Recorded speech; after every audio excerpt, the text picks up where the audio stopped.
ವಿಧಾನಸಭೆ ವಿಶೇಷ ಅಧಿವೇಶನ ವಿಸ್ತರಣೆಯಾಗುತ್ತಾ? 2 ದಿನ ಕಲಾಪ ವಿಸ್ತರಣೆ ಮಾಡುತ್ತಾ ರಾಜ್ಯ ಸರ್ಕಾರ? ಕಾಂಗ್ರೆಸ್ ಶಾಸಕಾಂಗ ಪಕ್ಷದ ಸಭೆಯಲ್ಲಿ ಸಿಎಂ ಈ ಬಗ್ಗೆ ಪ್ರಸ್ತಾಪ ಮಾಡಿದ್ದಾರೆ. 2 ದಿನ ಅಧಿವೇಶನ ವಿಸ್ತರಣೆಗೆ ಸಿಎಂ ಸಿದ್ದರಾಮಯ್ಯ ಒಲವನ್ನು ತೋರಿಸಿದ್ದಾರೆ. ಮನ್ರೇಗಾ ವಿಚಾರದಲ್ಲಿ ಚರ್ಚೆಯಲ್ಲಿ ಶಾಸಕರು ಅಟೆಂಡೆನ್ಸ್ ಕಂಪಲ್ಸರಿ, ಶಾಸಕರು ಕಡ್ಡಾಯವಾಗಿ ಕಲಾಪದಲ್ಲಿ ಭಾಗಿಯಾಗಬೇಕು ಅನ್ನುವಂತಹ ಸೂಚನೆ ಕೊಟ್ಟಿದ್ದಾರೆ. ಮನ್ರೇಗಾ ವಿಚಾರವಾಗಿಯೇ ವಿಶೇಷ ಅಧಿವೇಶನ ಕರೆಯಲಾಗಿದೆ.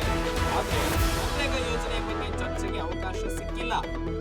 ಹೀಗಾಗಿ ಸೋಮವಾರ ಮಂಗಳವಾರ ಅಧಿವೇಶನ ವಿಸ್ತರಿಸೋಣ ಎಂಬಂತಹ ಮಾತುಗಳನ್ನಾಡಿದ್ದಾರೆ.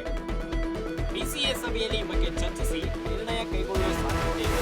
ಅಧಿವೇಶನ ವಿಸ್ತರಣೆ ಆದರೆ ಕಲಾಪದಲ್ಲಿ ಶಾಸಕರ ಭಾಗಿ ಕಡ್ಡಾಯ ಅಂತ ಹೇಳಲಾಗ್ತಾ ಇದೆ. ರಾಜ್ಯ ಸರ್ಕಾರ ಮನ್ರೇಗಾ ವಿಚಾರವಾಗಿ ವಿಶೇಷ ಅಧಿವೇಶನವನ್ನ ಕರೆದಿದೆ. ಆದ್ರೆ ಈ ಬಗ್ಗೆ ಚರ್ಚಿಸೋದಕ್ಕೆ ಅವರಿಗೆ ಟೈಮೇ ಸಿಕ್ಕಿಲ್ಲ. ಬರೇ ಹೊರಗಡೆ ಹೋರಾಟಕ್ಕೆ ಮುಂದಾಗಿದ್ರು. ಮೊನ್ನೆ ದಿನ ಫ್ರೀಡಂ ಪಾರ್ಕ್ ನಲ್ಲಿ ಮನ್ರೇಗಾ ವಿಚಾರವ ಮರುಸ್ಥಾಪನೆ ಆಗಬೇಕು ಅನ್ನುವಂತಹ ವಿಚಾರವನ್ನು ಮುಂದಿಟ್ಕೊಂಡು ರಾಜಭವನ ಚಲೋ ಹಮ್ಮಿಕೊಂಡಿದ್ರು. ಅಧಿವೇಶನ ಕರೆದು ರಾಜಭವನ ಚಲೋ ಹೋರಾಟವನ್ನ ಹಮ್ಮಿಕೊಂಡು ಒಂದು ಹೈಡ್ರಾಮವೇ ನಡೆದಿತ್ತು. ಆದ್ರೆ ಅಧಿವೇಶನದಲ್ಲಿ ಚರ್ಚೆ ಆಗಬೇಕಾದ ವಿಚಾರ ಇನ್ನೂ ಕೂಡ ಚರ್ಚೆ ಆಗಿಲ್ಲ. ಹೀಗಾಗಿ ಸಿಎಂ ಸಿದ್ದರಾಮಯ್ಯನವರು ಸಿಎಂಪಿ ಸಭೆಯಲ್ಲಿ, ಕಾಂಗ್ರೆಸ್ ಶಾಸಕಾಂಗ ಪಕ್ಷದ ಸಭೆಯಲ್ಲಿ ಅಧಿವೇಶನವನ್ನ ವಿಸ್ತರಣೆ ಮಾಡುವುದರ ಬಗ್ಗೆ ಚರ್ಚೆ ಮಾಡಿದ್ದಾರೆ. 2 ದಿನ ಕಲಾಪ ವಿಸ್ತರಣೆ ಮಾಡಬಹುದಾ ಅನ್ನುವಂತಹ ಚರ್ಚೆಗಳು ನಿನ್ನೆ ಸಿಎಲ್ಪಿ ಸಭೆಯಲ್ಲಿ ನಡೆದಿದ್ದಾವೆ. 2 ದಿನ ಅಧಿವೇಶನವನ್ನ ವಿಸ್ತರಣೆ ಮಾಡಿ ಸೆಷನ್ ನಲ್ಲಿ ಮನ್ರೇಗಾ ವಿಚಾರವನ್ನ ಚರ್ಚೆ ಮಾಡೋಣ ಅನ್ನುವಂತಹ ಮಾತುಗಳನ್ನ ಸಿಎಂ ಸಿದ್ದರಾಮಯ್ಯನವರು ಹಾಕಿದ್ದಾರೆ. ಮನ್ರೇಗಾ ವಿಚಾರವಾಗಿಯೇ ಅಧಿವೇಶನ ಕರೆದಿದ್ದೇವೆ, ಆದ್ರೆ ಯೋಜನೆ ಬಗ್ಗೆ ಚರ್ಚೆ ಮಾಡೇ ಇಲ್ಲಲ್ಲ ನಾವು. ಹಿಂಗಾಗಿ 2 ದಿನ ವಿಸ್ತರಣೆ ಮಾಡಿಬಿಟ್ಟು ಇದ್ರ ಬಗ್ಗೆ ಸುದೀರ್ಘವಾದಂತಹ ಚರ್ಚೆ ನಡೆಸೋಣ. ಇದನ್ನ ಬಿಸಿಎ ಮೀಟಿಂಗ್ ನಲ್ಲಿ, ಅಂದ್ರೆ ಎಲ್ಲಾ ಸರ್ವಪಕ್ಷದವರು ಎಲ್ಲ ಅಲ್ಲಿರ್ತಾರೆ, ಆ ಸಭೆಯಲ್ಲಿ ಚರ್ಚೆ ಮಾಡಿ ನಿರ್ಣಯವನ್ನು ಕೈಗೊಂಡು ಇದರ ಬಗ್ಗೆ ಚರ್ಚೆ ಆಗಲಿ ಅನ್ನುವಂತಹ ಮಾತುಗಳನ್ನು ಸಿಎಂ ಸಿದ್ದರಾಮಯ್ಯನವರು ನಿನ್ನೆ ಸಿಎಲ್ಪಿ ಸಭೆಯಲ್ಲಿ ಹೇಳಿದ್ದಾರೆ.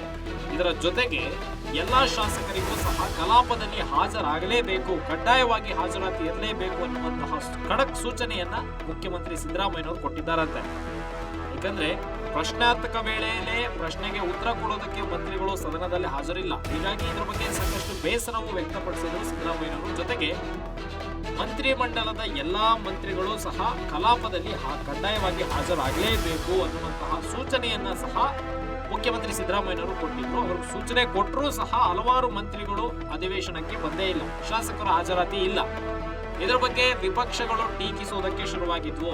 ವಿಪಕ್ಷಗಳು ಸ್ಪೀಕರ್ಗೆ ದೂರನ್ನ ಸಹ ಕೊಟ್ಟಿದ್ರು. ಸ್ಪೀಕರ್ ಸಹ ಹಲವಾರು ಬಾರಿ ಮಂತ್ರಿಗಳು ಶಾಸಕರು ಕಡ್ಡಾಯವಾಗಿ ಹಾಜರಿರಲೇಬೇಕು, ಟೈಮಿಗೆ ಸರಿಯಾಗಿ ಬರಬೇಕು, ಇದರ ಜೊತೆಗೆ ಎಲ್ಲಾ ಪ್ರಶ್ನೆಗಳಿಗೆ ಉತ್ತರ ಕೊಡೋದಕ್ಕೆ ಆಯಾ ಸಂಬಂಧಪಟ್ಟ ಇಲಾಖೆ ಮಂತ್ರಿಗಳು ಇರಬೇಕು ಅನ್ನುವಂತಹ ಆಜ್ಞೆ ಸೂಚನೆಯನ್ನ ಕೊಟ್ಟಿದ್ರು. ಕೊಟ್ಟರೂ ಸಹ ನಿಯಮ ಉಲ್ಲಂಘನೆ ಆಗ್ತಾ ಇದ್ದಾವೆ. ಈ ಬಗ್ಗೆ ಸೂಕ್ತ ಕ್ರಮ ಸಿದ್ದರಾಮಯ್ಯ ಖಡಕ್ ಆಗಿ ವಾರ್ನಿಂಗ್ ಕೊಟ್ಟಿದ್ದಾರೆ ಶಾಸಕರಿಗೆ. ಎಲ್ಲರೂ ಸಹ ಹಾಜರಿರಲೇಬೇಕು, ಕಡ್ಡಾಯವಾಗಿ ಸೆಷನ್ ಅಲ್ಲಿ ಭಾಗಿಯಾಗಬೇಕು, ಮನ್ರೇಗಾ ವಿಚಾರವಾಗಿ ಎಲ್ಲರೂ ಚರ್ಚೆ ಮಾಡಲೇಬೇಕು ಅನ್ನುವಂತಹ ಸೂಚನೆಯನ್ನ ಮುಖ್ಯಮಂತ್ರಿ ಸಿದ್ದರಾಮಯ್ಯನವರು ನಿನ್ನೆ ನಡೆದಂತಹ ಕಾಂಗ್ರೆಸ್ ಶಾಸಕಾಂಗ ಪಕ್ಷದ ಸಭೆಯಲ್ಲಿ ಕೊಟ್ಟಿದ್ದಾರೆ.